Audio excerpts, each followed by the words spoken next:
এর আগে যারা ক্ষমতায় ছিলেন তারা টানা 15 বৎসর এই দেশকে দুঃশাসন উপহার দিয়েছিলেন। পুরোটা সময় জুড়ে মানুষ দুঃস্বপ্নের মধ্যে বসবাস করেছে। হাজারো জীবনের বিনিময়ে অসংখ্য মানুষের পঙ্গুত্ব বরণ করা, জেল এবং জুলুমের স্টিম রুলার এই জাতির উপর চাপিয়ে দেওয়া হয়েছিল। জাতির বিচক্ষণ গর্বিত নেতৃবৃন্দকে প্রতিহিংসার বশবর্তী হয়ে কাউকে বিচারিকভাবে হত্যা করা হয়েছে, আবার কাউকে বিনা বিচারে হত্যা করা হয়েছে।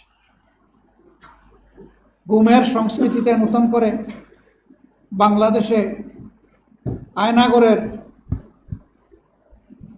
দুষ্ট সংস্কৃতি সংযোজন করা হয়েছে।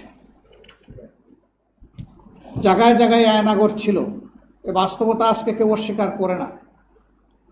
ইতিমধ্যে জাতিসংঘের ফ্যাক্ট ফাইন্ডিং কমিটি এবং মানবাধিকার কমিশন তারা জুলাই এবং আগস্টে ঘটে যাওয়া ঘটনাবলীর ব্যাপারে একটা রিপোর্ট পেশ করেছে।